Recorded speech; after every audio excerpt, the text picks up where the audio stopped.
Convido os irmãos para abrirem lá em 2 Samuel, capítulo 9.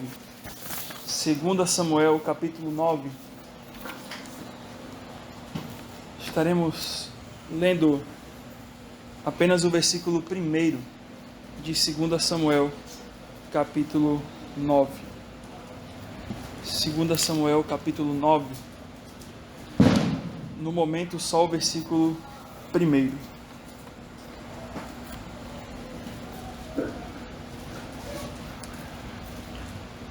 Que diz assim: Disse Davi: resta ainda porventura alguém da casa de Saul, para que eu use de bondade para com ele, por amor de Jonatas? Vamos orar mais uma vez ao Senhor. Senhor, te pedimos sabedoria na tua palavra agora, compreensão, que o Senhor já trabalhe, Deus, naquilo que é necessário em nosso ser. E te rogamos isso no nome de Cristo. Amém. Um olhar de misericórdia. Aqui, 2 Samuel 8, está descrevendo a situação de Davi, que já era rei, após a morte de Saul, a morte terrível ali no final do livro de 1 Samuel. E Davi já tinha se tornado rei. E o caráter de Davi, o coração de Davi, todos já conhecem, até o próprio Igor falou aqui um pouco, né? É o homem segundo o coração de Deus, como está em 1 Samuel 13, 14, que Deus buscou para si um homem do qual ele se agradasse. Em outra versão está lá, um homem segundo o coração de Deus. E Davi, ele era um guerreiro, né? Ele era um homem corajoso, um homem destemido, um homem de guerra, mas também ele tinha um coração sensível a Deus. Ele tinha um coração sensível a Deus. E nesse capítulo nós vamos ver exatamente a sensibilidade do coração de Davi, através da atitude de misericórdia que apontava para esse caráter do coração de Davi como um homem segundo o coração de Deus.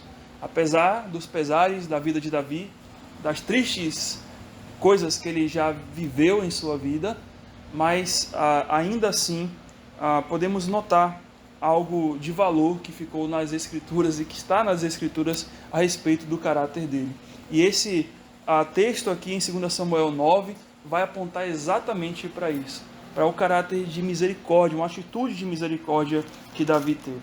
Apesar de toda a perseguição que Davi sofreu nas mãos de Saul, que era o seu arquirrival, né, o inimigo ali da vida de Davi, uma das primeiras medidas que Davi toma aqui logo no início do seu reinado, e o início do reinado de Davi está ali exatamente em 2 Samuel, capítulo 1, começa o reinado de Davi, né, após a morte de Saul.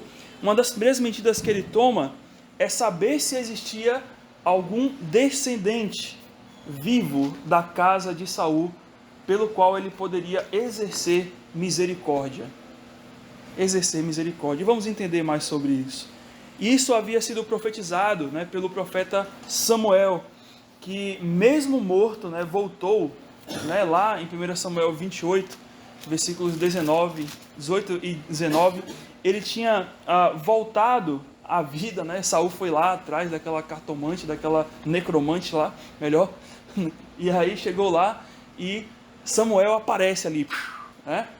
E aí então o morto vai profetizar a respeito da morte de alguém. É incrível isso, né? Só na Bíblia tem essas coisas, né? E aí aparece Samuel ali, chega aquela mulher, se espanta, e Samuel profetiza que a casa de Saul, né, que Saul e seus filhos iriam morrer. Profetiza a morte de Saul. E exatamente isso acontece em 1 Samuel, capítulo 31, versículo 6. Se você olhar lá, 1 Samuel, capítulo 31, versículo 6, você vai perceber que vai ser dito assim: morreu, pois, Saul e seus 3 filhos, e o seu escudeiro, e também todos os seus homens foram mortos naquele dia com ele. Então, praticamente da descendência de Saul, pelo que tudo indica, parecia que não restava mais ninguém, porque todos os filhos dele, a linhagem dele até então, estaria ali condenada e morta, né, através da profecia. quando Saul ele morre ali naquela batalha que ele tem com os filisteus, né? Bem, e aí Davi ele vai perguntar exatamente isso. Parecia que não tinha mais ninguém, né? Mas olha, eu vou mesmo assim fazer uma busca no meu reino. Então o Davi ele faz isso daí, e note que o versículo 1 ele termina dizendo que ele vai usar, ele busca alguém da casa de Saul para que use de bondade para com ele, por amor, aliás, para que eu use de bondade para com ele, e a razão aqui é por amor de Jonatas. E Jonatas, como os irmãos sabem, era o amigo de Davi, um amigo muito achegado que Davi tinha. Então, Davi, por amor a esse amigo dele, ele resolve exatamente usar de bondade para com a casa de Saul. E Davi, irmãos, é interessante isso daqui, porque Davi poderia continuar expandindo as suas terras, não é o problema, ele é um rei, ele poderia fazer isso, né? Ele poderia conquistar as outras nações, aumentando ainda mais a sua fama e os seus recursos materiais e as suas conquistas, né? Construindo talvez grandes obras, palácios e melhorias para o reino de Israel. Mas Davi para a sua vida ali para poder exatamente procurar alguém da casa de Saul para que ele possa exercer misericórdia. Estamos falando de um rei, estamos falando de alguém que nem perderia tempo, né, com essas coisas. Já sou rei, para que eu vou me preocupar agora com a casa de Saul? Ele já morreu, né? E eu fazer atos de bondade para alguém que era meu inimigo, né? Ainda tem isso, né? Para com a casa de alguém que era meu inimigo. E nessa atitude, irmãos, percebemos a tamanha semelhança, né, que Davi e o Senhor Jesus Cristo eles tinham em termos aí de atitudes, tá? Claro, o Senhor Jesus Cristo perfeito, né? Enviando, né, ou enviado pelo Pai, o Senhor Jesus Cristo sem qualquer obrigação, como Davi também não tinha qualquer obrigação de estar buscando um descendente da casa de Saul para que ele pudesse prestar misericórdia. E assim, o Senhor, ele desceu, ele que é rei também, ele desce a esse mundo para exatamente buscar se havia alguém do qual ele pudesse exercer misericórdia. Assim como Davi buscou olhar misericordiosamente para alguém da casa do seu inimigo, Deus olhou para nós através do Senhor Jesus Cristo e mudou a nossa história. Nós que éramos o quê? Inimigos do Senhor. Então tem semelhanças às histórias aqui entre o que Davi vai fazer aqui com aquilo que Cristo fez por nós. E aqui a ideia, toda a ideia desse trecho que nós vamos ler é apresentar que um olhar de misericórdia pode mudar a história de alguém. Assim como mudou a nossa, assim também devemos ter para com os outros. E diante disso, olhando a história de Davi, queria compartilhar com os irmãos como isso é visto aqui, né? Percebemos nesse trecho que Davi, ele tem alguns atos ali que demonstram essa misericórdia, das quais apontam para aquilo que Cristo fez por nós e também que nós precisamos exercer uns para com os outros e para com as pessoas que estão também longe, do lado de fora da igreja de Cristo. O primeiro ato de Davi aqui, então, é que ele vai procurar esse descendente. Ele procura alguém ou procura a pessoa que precisa de misericórdia. O versículo 1, né, descreve ali, para que use eu de bondade para com ele, por amor de Jonatas. E o versículo 2 continua: havia um servo na casa de Saul, cujo nome era Ziba. Chamaram-no que viesse a Davi. Perguntou-lhe o rei: és tu Ziba? E respondeu ele: eu mesmo, teu servo.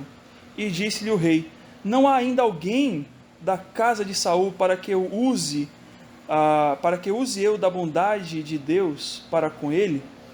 E aqui entra o personagem Ziba, né?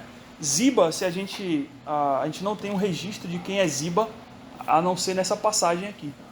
Mas o interessante é aquilo que Ziba vai falar do descendente de Saul.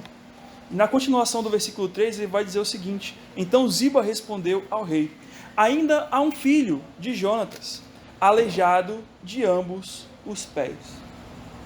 Aleijado de ambos os pés. Interessante que Ziba, quando vai dizer a Davi, né, vai responder a Davi se tinha algum descendente, Ziba vai falar: olha, tem um aleijadinho ali, né? Tem um assim que é aquele lá que olha assim, sabe, né, coitadinho dele. Note que Ziba nem fala o nome do camarada, né? A gente vai saber o nome dele daqui a pouquinho. Mas Ziba ele nem tá nem aí, ele nem sequer menciona aquele descendente de Saul. Ele na verdade era conhecido pela sua deficiência e não pelos seus atributos, né? Ele era conhecido pela falta de alguma coisa e não por aquilo que ele realmente era ou pelo seu nome. Mas, irmãos, note, o interessante é notar a reação de Davi. A reação de Davi, apesar, né, dele saber que aquele descendente de Saul era um aleijado, era alguém que tinha uma deficiência, a reação de Davi está no versículo 4, a primeira parte do versículo 4. É a pergunta que diz assim: e onde está? E onde está?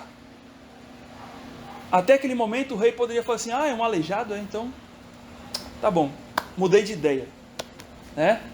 Não vou prestar mais misericórdia para esse camarada, não, é um aleijado, né? Mas ele fala assim: não, e onde está ele? E onde está? A misericórdia de Davi, irmãos, motivada por seu amor, transpassou as barreiras de qualquer preconceito em relação à situação física da pessoa. Davi não perguntou que tipo de pessoa ele usaria de bondade, mas apenas se dispôs a ajudar quem quer que fosse. E essa deve ser a nossa atitude quando estamos diante de pessoas que talvez são rejeitadas pela sociedade, ou que nós julgamos e olha, aquela pessoa ali, né, realmente talvez era a última pessoa que eu pregaria o evangelho. Por causa disso, por causa que ela tem esses problemas, eu acho que ela não queria crer. Não tem nada a ver isso daí, né? Ainda assim eu tenho que exercer misericórdia, independente do estado em que aquela pessoa se encontra, porque nós sabemos que quem transforma o coração é Deus, né? Quem muda toda a história é Deus, né? E eu digo isso porque no seminário, acho que as meninas que estão aqui estudaram também, sabem de um ministério de um pastor lá no seminário, que ele tinha com moradores de rua. Ele tinha alguns momentos em que ele saía lá da casa dele, né, e convidava mais um seminarista para ir junto com ele, para passar por debaixo de uma ponte que ficava perto lá da rodoviária de Curitiba, um viaduto, e conversar com moradores de rua. E ele fazia isso exatamente no horário do meio-dia, porque a ideia era conversar com a pessoa, com um morador de rua, e chamá-lo para ir num restaurante comer, e dali conversar mais com ele, entender o porquê que ele está na rua e pregar o evangelho para ele. Então, de vez em quando ele fazia isso, ele levava um seminarista, e numa ocasião ele abriu a possibilidade de se alguém pudesse ir com ele, e eu falei: olha, eu quero, para poder ter essa experiência, né? E eu pude, irmãos, exatamente perceber que aqueles homens ali que estavam naqueles locais terríveis, eram homens que haviam abandonado a sua família, que tinham um histórico terrível de drogas. Muitas vezes eles já haviam frequentado igrejas, tinham alguns que até recitavam versículos e trechos até, e você ficava assim, né, meio, nossa, velho, por que você está aqui, né? E aí, o que aconteceu? Mas o que eu pude compreender daquela situação deles é que, mais do que a comida, aquelas pessoas, elas sentiam fome de serem reconhecidas como alguém que tem valor. Porque só o fato de você chamar a pessoa e falar assim, olha, você quer comer? Talvez a pessoa até pense, então ele vai trazer uma quentinha para mim, né? E aí a pessoa fala, tá, eu quero, eu aceito. E você, não, tá bom, então vamos no restaurante. Já muda o cenário, né? Já muda o cenário. Como um morador de rua sujo, imundo, né? Poderia entrar pela porta de um restaurante, de um grande empresário, e sentar naquela mesa e comer. E realmente a gente sentia que, quando nessa ocasião em que eu fui, a pessoa do restaurante, ela ficou um pouco assim, sabe, olhando, né, pra gente. Por que esses camaradas estão sentados com um morador de rua aqui no meu restaurante? Então dava para sentir um pouco do preconceito, né? Mas, irmãos, a verdade é que percebemos isso na própria vida do Senhor Jesus Cristo. Enquanto ele esteve nesse mundo, ele não fez o que? Acepção de pessoas, escolhendo, né, talvez ali os mais poderosos, os mais belos, os que tinham bons nomes, ou aqueles que eram mais santos. Mas em Marcos 2,17, ele vai dizer o quê? Que ele veio para os doentes. Ele veio para os doentes. Diz assim, Jesus, tendo ouvido isso, disse-lhe, os sãos não necessitam de médico, mas sim os que estão doentes. Eu não vim chamar justos, mas sim pecadores. Em outra passagem, pecadores ao arrependimento. E Jesus, irmão, se aproximou de pobres, de enfermos, tanto físicos, mas também enfermos espirituais, né, endemoniados, pessoas corruptas, pessoas que eram rejeitadas, pessoas que eram desprovidas talvez de qualquer status social, para exercer misericórdia, para dar o valor devido a elas através da salvação do Evangelho do Senhor Jesus Cristo. E nós exatamente devemos compreender isso, que do mesmo modo como o nosso Senhor fez isso, procurou estas pessoas para exercer misericórdia, assim também como Davi, que vai procurar esse descendente de Saul para exercer misericórdia, nós também devemos ter esse alvo. Nós devemos ter esse alvo. Nenhuma pessoa à sua volta, ela é uma pessoa que não possa compreender o Evangelho e ser transformada por ele e ser mudada. Daquela pessoa que está mais lá na ponta do poder, né, até aquela pessoa que está na rua mais ralé, jogada no chão, sendo lambida por cachorros. Todos ali podem chegar a Cristo e crer pela graça dele, né, pela vontade dele. E do mesmo modo nós precisamos ir e exercer misericórdia para com essas pessoas. Exercer misericórdia para com os inimigos que não são salvos. Mas aquela pessoa me ofendeu, né? Eu fui entregar folheto no bar e aquela pessoa me ridicularizou, né? E aí, agora eu vou bater os meus pés, tirar o pó das minhas sandálias, amaldiçoar ele e ir para casa. Não! Eu tenho que continuar orando, até mesmo por essas pessoas.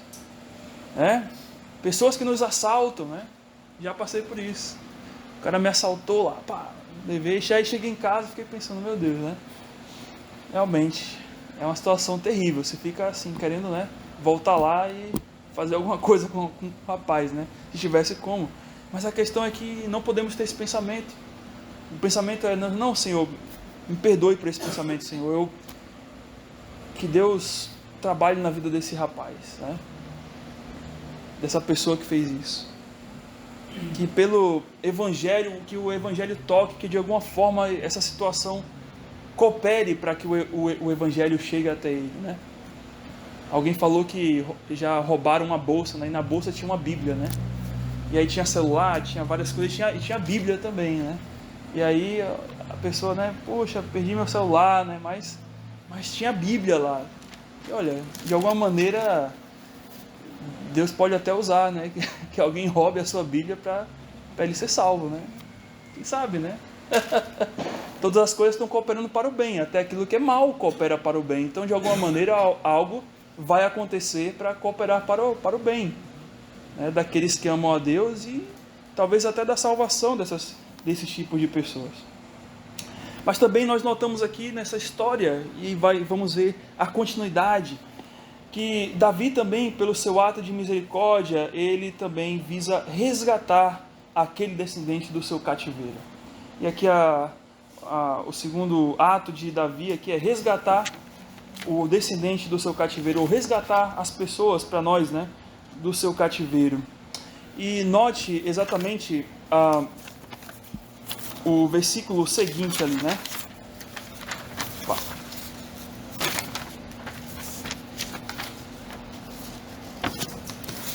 O versículo 4 continua dizendo o seguinte: perguntou-lhe o rei, Ziba? E Ziba lhe respondeu. Aliás, 4. E onde está? E perguntou-lhe o rei. Ziba lhe respondeu. Está na casa de Maquir, filho de Amiel, em Lodebar. Em Lodebar. E aí a resposta de Ziba para Davi, de onde estava esse descendente, era que aquele descendente estava em Lodebar. Lodebar era uma cidadezinha que ficava ali ao sul da Galileia, uma cidadezinha bem pobre, numa região bem deserta. E na verdade o significado de Lodebar no hebraico, né, daquela cidade, era sem pasto, ou também sequidão, ou ela também era conhecida como nada. Eu estou ali em Lodebar, estou ali no nada. Era essa cidade aonde esse descendente de Saul estava, né? Aonde esse descendente de Saul, filho de Jonatas, como Ziba vai falar ali, estava. Esse descendente estava numa cidade chamada Nada. E no versículo 5 ele continua: então mandou o rei Davi trazê-lo de Lodebar, dessa cidade que significa nada, da casa de Maquir, filho de Amiel. E ali a gente percebe o versículo 6, que vai dizer o seguinte: vindo Mefibosete, filho de Jonatas, filho de Saul, a Davi, inclinou-se, prostrando-se com o rosto em terra. E o descendente ali, filho de Saul, filho de Jonatas, da casa de Saul, era o Mefibosete. Esse é o personagem aqui ilustre do qual Davi vai exercer a misericórdia. E quem era Mefibosete? Mefibosete era filho de Jonatas. E o problema que ele tinha, né, de não conseguir andar, era por conta exatamente de que no dia, conforme ali 2 Samuel 4,4, no dia em que o pai dele, Jonatas, foi para a guerra junto com Saul e os seus outros irmãos, naquele dia eles morreram. E quando essa notícia chegou na casa de Saul, onde estava Mefibosete, a ama que estava cuidando de Mefibosete, que só tinha 5 anos, ela se desesperou, né, ao que tudo indica, ela se desespera e vai fugir. E ao fugir, ela derruba o Mefibosete das suas mãos, o Mefibosete cai no chão e acontece exatamente que ele fica aleijado. Que começo de vida, né? Eu fiquei aleijado no dia em que meu pai morreu. Conte o seu testemunho de vida. Eu nasci com 5 anos, meu pai morreu e no mesmo dia eu fiquei aleijado. Olha como é que começa. Na verdade, o testemunho dele já começa até pelo próprio nome dele. Porque Mefibosete significa vergonha destruidora. Imagine, meu nome é Mefibosete. Eu sou a vergonha destruidora. Não sei porque Jonatas colocou esse nome, mas talvez, eu presumo, que seja pela situação do Estado de Israel, em que se encontrava no tempo do rei Saul. O rei Saul fez muita guerra, muito problema, muita dificuldade, porque ele se desviou de Deus, e por conta disso, talvez o Jonatas, ele olhava para aquela situação toda, nasceu o filho dele e falou, eles tinham muito esse costume de colocar o nome do filho com o nome da situação, do que estava acontecendo, e exatamente ele colocou esse nome, né? Vergonha destruidora. E esse significado expressava muito bem a situação triste do qual Mefibosete se encontrava. Enfermo, pobre, órfão, morando numa cidade chamada Nada, né? Parecia aquela musiquinha do Era uma casa muito engraçada, não tinha teto, não tinha nada, né? E aí conta a história, né? E o cara morava na Rua dos Bobos ainda. Era a situação de Mefibosete. Mefibosete era esse homem, né? Que não tinha teto, não tinha nada, que não sabia o que fazer. Não sabemos ao certo a idade de Mefibosete quando Davi o chama aqui, mas quando ele se apresenta a Davi, a gente presume que ele era jovem, porque a resposta dele no versículo 6 é interessante, né? Ele vai até Davi, ele se prostra diante de Davi, né? E Davi vai dizer o seguinte: Mefibosete. E Mefibosete disse depois, né? Eis aqui o teu servo. Então era alguém que tinha consciência, era alguém que sabia que estava diante de um rei, né? Que não era uma criança qualquer. Ele tinha um certo conhecimento ali, né? Mas o interessante, irmãos, é que ele é chamado por Davi, e quando ele se apresenta, ele se prostra, ele fala exatamente isso: eis aqui o teu servo. Por que ele faz isso? Ele faz isso como um ato de clemência. Por quê? Porque era costume da época os reis que tomavam o poder matarem os descendentes dos outros reis para que eles não pudessem o quê?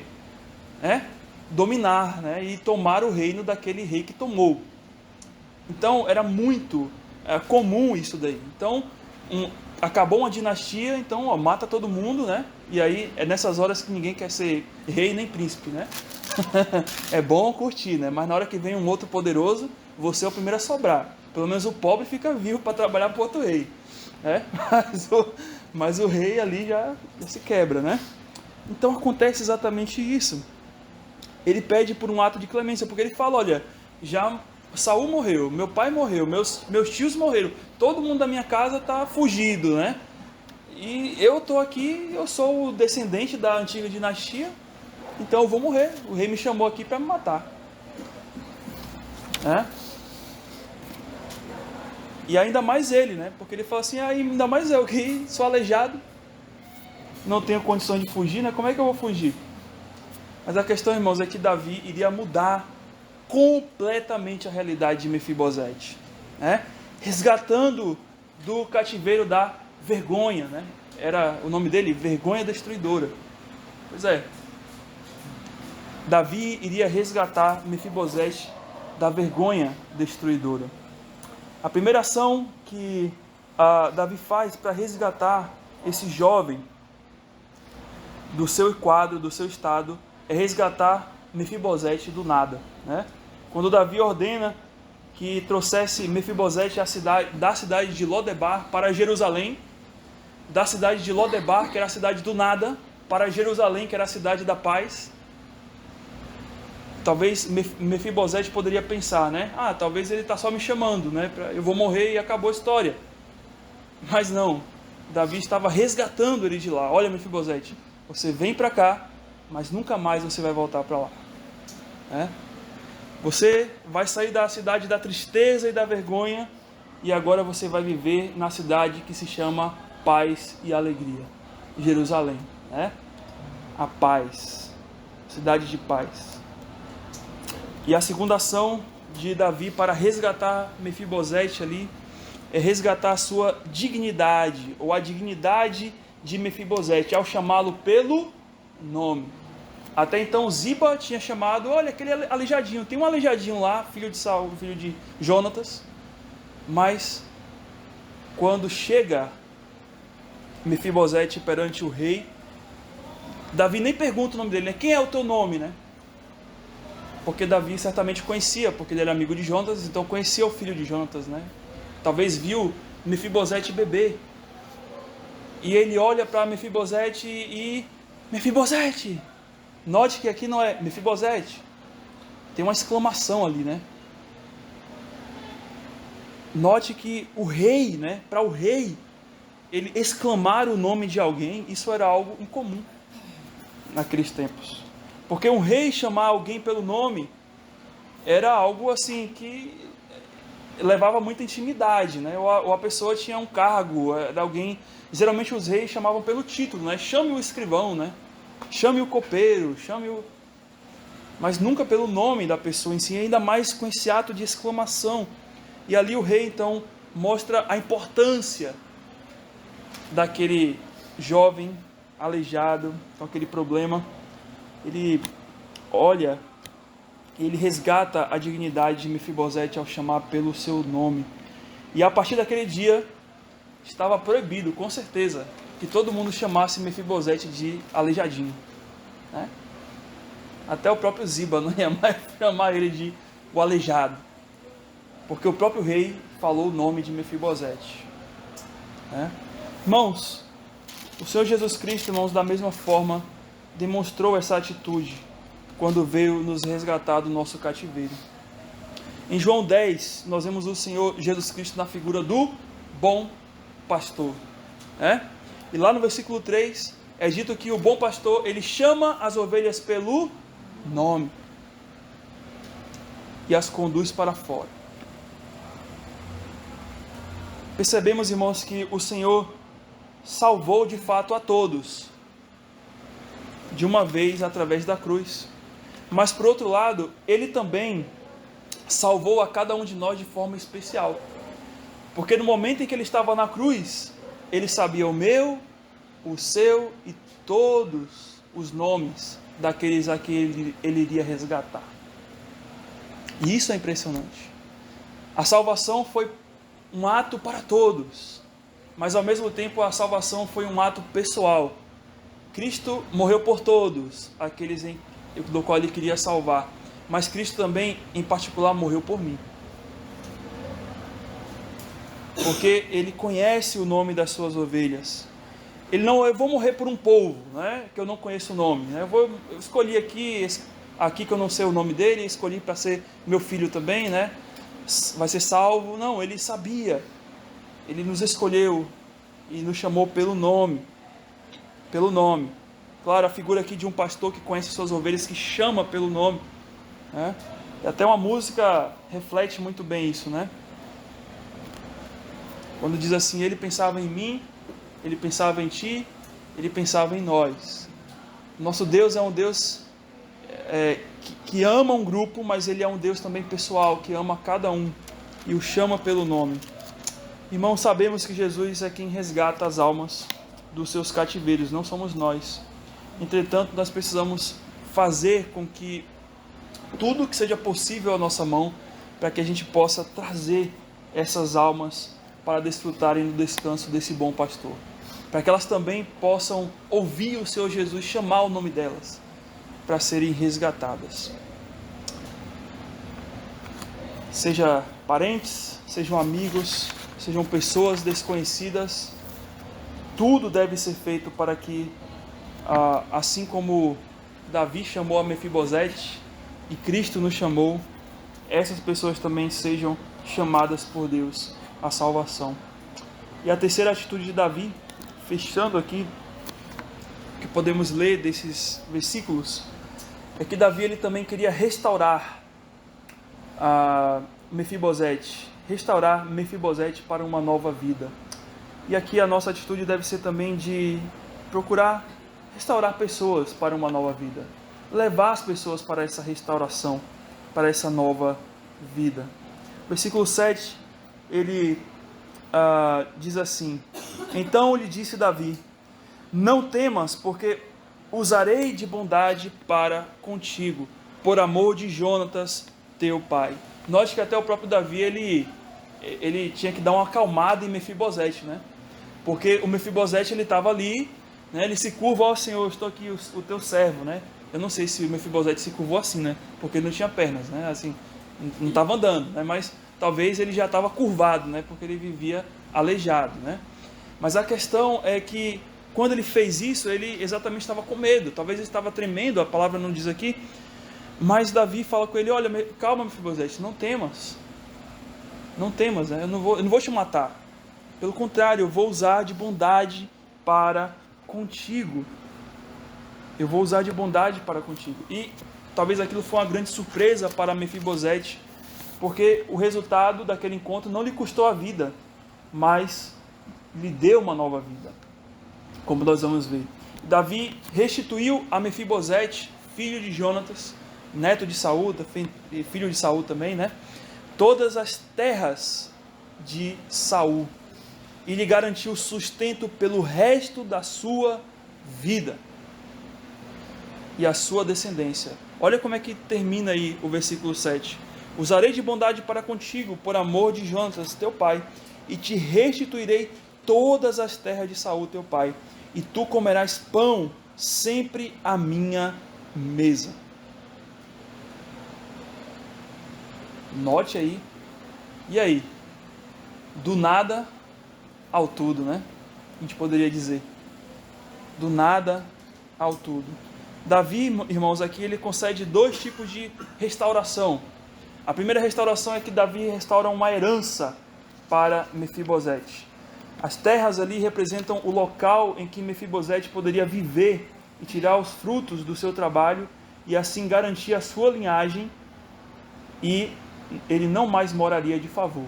Lembra que ele estava morando de favor lá na casa de Melqui? Estava lá, morando de favor, né? Alguém teve misericórdia dele, carregou ele para lá, né? E para não ver o camarada morrer de fome, deixou ele ali num cantinho, né? E sem um teto. Mas agora ele ganhou terras. Agora ele tinha tudo, mais do que um quartinho velho, né? Uma cama de trapo, um leito, né? Ele tinha tudo. E a segunda restauração ou restituição que Davi faz a Mefibosete é a restauração de uma comunhão. Davi chama Mefibosete para se assentar à sua mesa e comer todos os dias da sua vida. Irmãos, somente a família do rei poderia ter esse privilégio de sentar-se todos os dias, nem os convidados do rei, porque os convidados do rei eram só para uma refeição, né? Vou te convidar para uma refeição na casa real, e todo mundo já achava, né? Vou para o palácio, né? Que maravilha, vou comer ao lado do rei. Se tivesse celular naquela época, né? Vou tirar uma selfie aqui comendo com um prato de ouro real, né? E tirando uma foto, olha o rei ali, ó, né? Mas Mefibosete não, ele ganhou um privilégio maior ainda. O privilégio dele foi, olha, todo dia, passa aqui, senta comigo que você vai comer do meu lado. Você vai comer com o rei, né? Irmãos, para o povo oriental, com quem comer é mais importante do o que comer. Porque, na verdade, até nos desertos, né, na região deserta, não tem comida, né?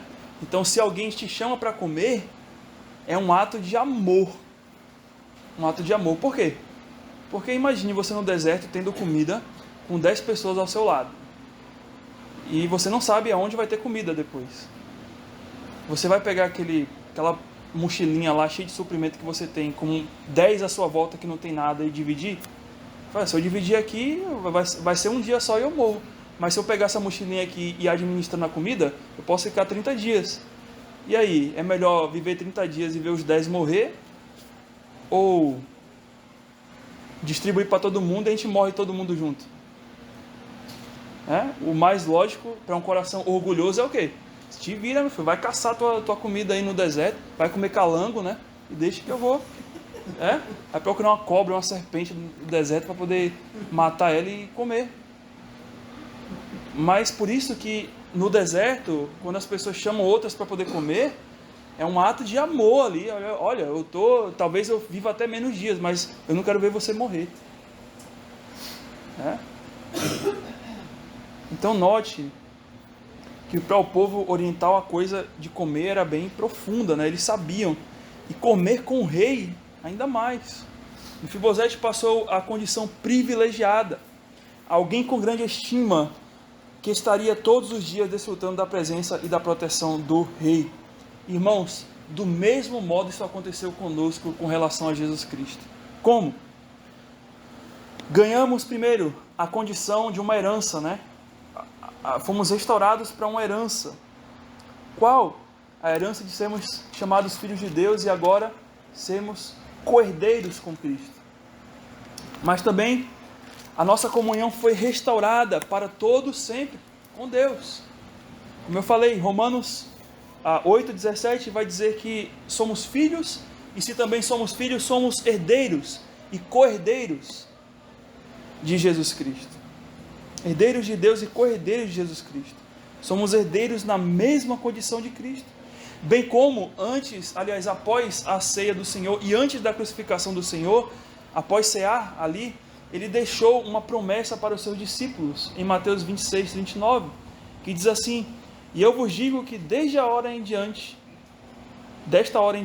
não beberei deste fruto da videira, até aquele dia em que hei de beber novo, convosco, no reino de meu Pai. Cristo exatamente fez aquilo que Davi fez com Mefibosete. Mefibosete, você vai sentar comigo, você vai todos os dias comer ao meu lado. E Cristo deu essa promessa para o seu discípulo e para nós. No futuro, quando eu voltar, eu quero que vocês... Eu não vou beber mais do fruto da videira, porque eu vou morrer, eu vou para a glória, tal. Mas quando eu voltar, eu vou beber de novo com vocês. Agora eu vou beber do meu reino. Estaremos lá nas bodas do Cordeiro, para sempre, bebendo, comendo à mesa de Deus. Após Mefibosete ouvir essas palavras, a gente nota o seu ar de espanto, né? No versículo 8, para fechar, quando ele fala assim: então se inclinou e disse, né? Mefibosete se inclinou e disse: quem é teu servo, para teres olhado para um cão morto, tal como eu? Mefibosete fez a pergunta certa. Note que o coração de Mefibosete, ele já era humilhado pela situação que ele estava, né? Mas o coração dele ainda poderia ser orgulhoso, né? Não importa se a pessoa é aleijada, deficiente, o problema do orgulho é só ter um coração, é só ter uma alma que o orgulho aparece, né? Mas a questão é que ele era humilhado por completo. Porque olha a pergunta que ele faz: quem sou eu para poder receber isso tudo? Eu estava lá na cidade do nada, no meio do nada. Lá o vento nem faz a curva, que nem o vento quer chegar lá para fazer a curva. Que o vento até tem medo de onde eu estou morando. E tu me tiras de lá e assim, o que eu sou, né? Diante de um rei.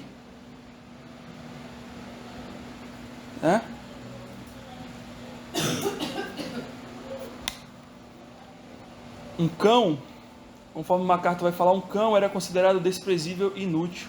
E Mefibosete se via nessa condição de um animal. Hoje não, hoje é pet, né? O cãozinho é um pet, né? Mas naquela época o cão era o cão mesmo, né? Era um animal assim que ninguém queria perto, né? Era desprezível. E Mefibosete se via como esse cão desprezível, que não era o quê? Merecedor da misericórdia que Davi queria lhe dar.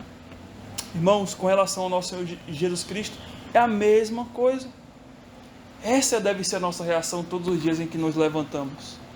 Senhor, por que eu? Esse cão? Esse cão morto mesmo, né? Que eu estava morto espiritualmente. Por que eu? Porque o Senhor quis usar de misericórdia comigo. Irmãos, isso é misericórdia e graça. Não recebemos o que merecíamos, mas recebemos o que não merecíamos. E Jesus Cristo fez isso por nós. O Senhor restaurou, irmãos, a nossa condição ao seu lado. Do mesmo modo, precisamos agir em prol de que outros também sejam restaurados. E também se perguntem, né? Por que eu? Façam essa pergunta gostosa, mas também intrigante. Por que eu, Senhor? Por que o Senhor me restaurou? Por que o Senhor fez isso comigo? Por que o Senhor usou de misericórdia?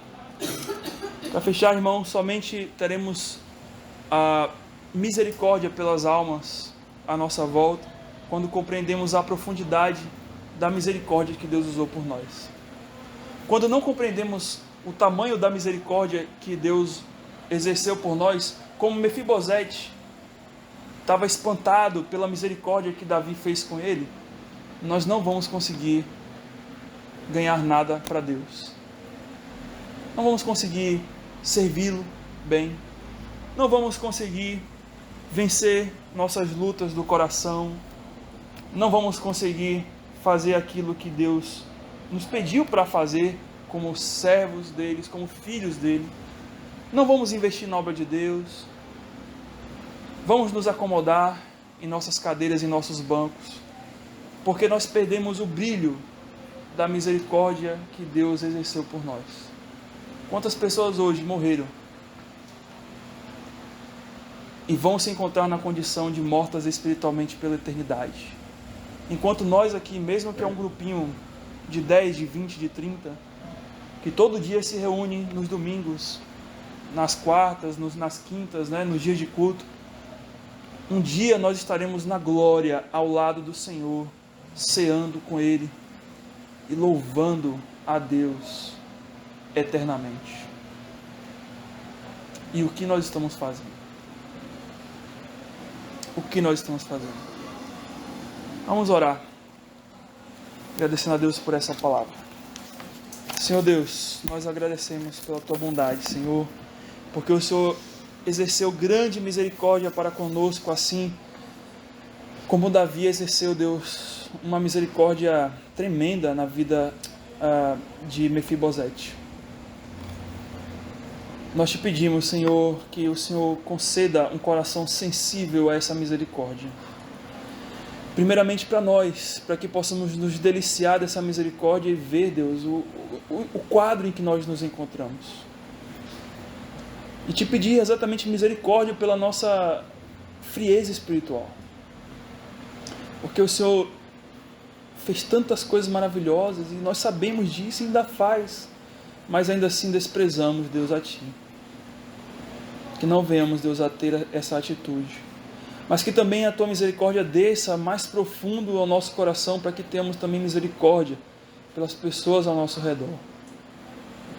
Para que possamos, Deus, exercer essa misericórdia, desejando que essas pessoas também conheçam a Cristo, a essas promessas maravilhosas que hoje nós temos também. Oro por isso, Deus, em nome de Cristo, amém.